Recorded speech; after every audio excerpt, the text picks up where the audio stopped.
Hi everyone. This is video number 3. We're going to do our first row of knitting. This gets something new for you if you've never done it. So I've just cast on these stitches. I have 15. I can check them by counting them and know that there are 15 rows. It's really easy here to get things looped so that, see how that, I can keep twisting that.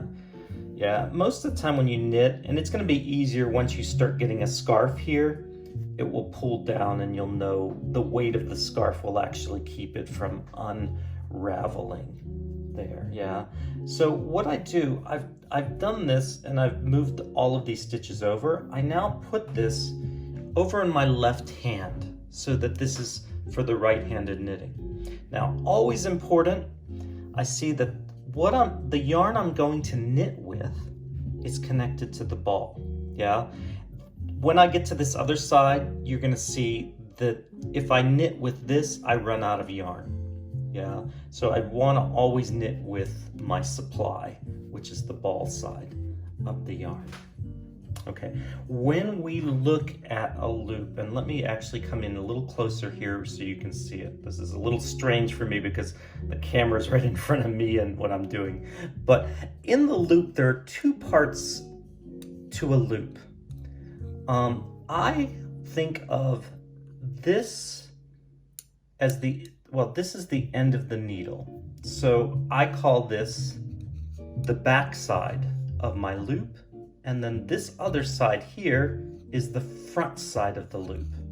Okay, that's going to become important because when we knit, I take my needle and I put it into this loop. And you'll notice I put it into the front side of the loop and I make this letter T here. Now I have this yarn right there. So I would practice that a couple times. The needle comes into the loop. And again, remember when I was talking about you want to go through the whole thing rather than you don't want to separate your yarn. So in here, letter T, I take this yarn, I bring it around so that it comes in between. If I'm pulling slightly, I can now bring that loop, that new loop through, and then I can take it off. That's the entire process. I go into the front side of this loop, make this letter T, bring this around, bring a loop through, and take it off. So the mantra is in, around, through, and off. Now let me show you just simply what's happening. It's a little simpler to see it this way. If I go into the front end of this loop and I just put that loop over onto this needle, this yarn is just coming over here, and then I'm taking this loop here and bringing it over the other loop. That's all that's really happening. If that confuses you, don't pay attention to it. But what I'm doing really is with this loop, I'm bringing yarn through it to make another loop, and then I'm taking this loop over onto the other side. So it's really a process of taking this loop, making a new loop, bringing it through, and bringing it off. In, around, through, and off. In, having trouble with that one, around, through, and off. Now another thing you'll notice, I try not to separate these too much because the more I pull here, the tighter these loops get and the harder it is to knit. When someone first starts, usually they're pulling too much on that, so that could happen. But what I try to do is just keep this pretty close, around, through, and off, in, around, through, off. It's funny, I've never knitted with a camera in front of me, so I'm actually looking at the camera while I do that, so it's kind of strange, but it's working. In, around, through, and off. In, I'm getting to the end here, around, through, and off. I've got 3 more loops.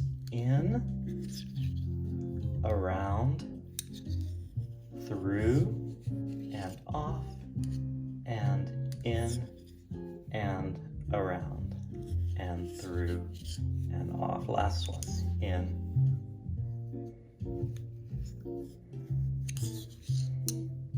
And you can see if I pull the tail a little bit here, I can now unravel this, and it actually is longer.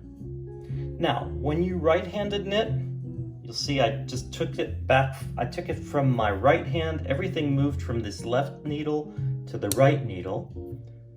Then I move it back over to the left hand, and then I flipped it, and then I just keep doing the process. Basically what you're doing is you're moving all the loops from your left hand onto this empty right-handed needle. Once they're over there, I move all these loops back to this hand and transfer them again. So I'm just going back and forth. Yeah. This stitch in through that front end, around, through, and off, that's called a knit. There's another stitch called a purl stitch, and if you get good at knitting, in, around, through, and off, I'll teach you how to purl. That's the other side. And then once you can combine those two things, you can make any number of patterns and knit fabrics with those 2 stitches. Yeah, so those are really kind of cool to know. One other thing I should tell you, again, this is the ball side. When I came over here, it would have been pretty easy for me to pick up this side, this tail end, and knit that across, and then I would have run out of yarn. So always be careful. This we leave a little bit long here because later on we weave it in when the piece is done. So don't worry about the tail end. The only thing to worry about is that you don't knit with it as you go. Yeah. So that's the whole thing. And you can see, I'll put this down. You can see that I'm starting to get a bit of a scarf. All right. I did one. Now, if you get through the entire assignment, you will have this. So you're just looking at this very beginning. And here you can see I've gone back and forth. This was back and forth about 52 times, which is probably what you'll do to create this fabric. One of the reasons I like it, and you can see I actually did pretty good on this fabric because everything has kind of a nice evenness, all of these loops. This is knitting on both sides. So I've knit and then I've come across the back side with more knit stitches.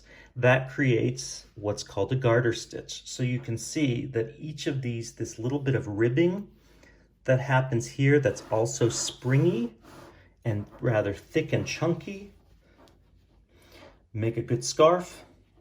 This is called a garter stitch. Yeah, and when you get up here, you see the last loops that I did.